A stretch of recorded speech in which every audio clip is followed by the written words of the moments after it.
Hi, I am Sokalita Mim from Tungsta Report. I am also a Cambodian American who will be talking about students' right to their own language. But before you hear my spiel on the topic, let's see what Delina Nguyen has to say about it. Delina is of Vietnamese descent and speaks both Vietnamese and Standard English. Next, we have DeAndre Morales, who is a mix between Guatemalan and African American who would like to share his view with us today as well. Lastly, we have Brianna Croto. She is a former Lowell High School student who has 4 years of experiences in interacting with students who came from over 15 different countries. So what I'm saying is that Brianna had been going through something like this picture, with all the different colors, shapes, and perspectives. Let's hear their insights.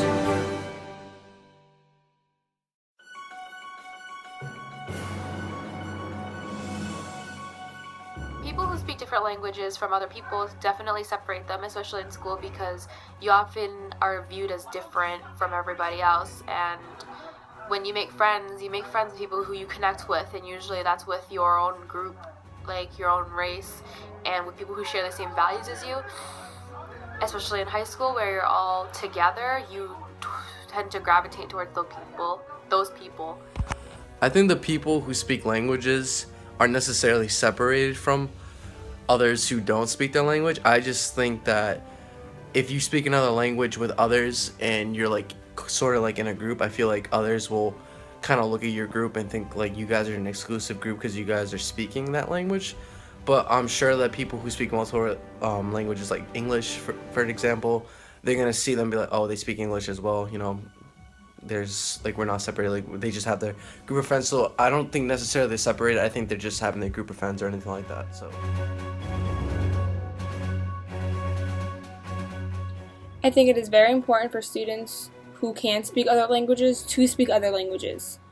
In high school, there were plenty of students that were from other countries, or at home they spoke other languages with their family.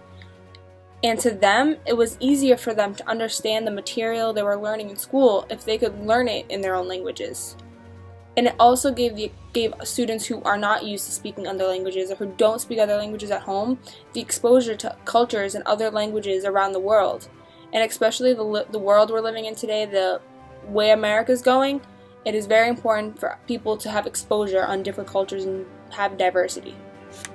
Now, let me share my side of the square. I was born in Cambodia and moved to the United States in 2009. As Brianna explained earlier, it is important for students to speak their own languages. It's easier for me to have people I can speak my language to so I can express my full thoughts, because there are unique ways to get my point across. You know, it doesn't feel right when somebody makes fun of you just because of the way you speak. I usually brush it off and not take anything personal. Although Delina claims that students who speak a specific language may seem excluded from the rest of the school, DeAndre explains it pretty well when he says that those students may seem separated, but in reality, others just see them as that group of friends hanging out together, not necessarily complete outcasts. As a matter of fact, I think it's pretty cool to hear other languages all around and knowing that everyone is perfectly okay with it, because ultimately it is respect that keeps us together. Thank you for tuning into Tungsta Report. Have a great day.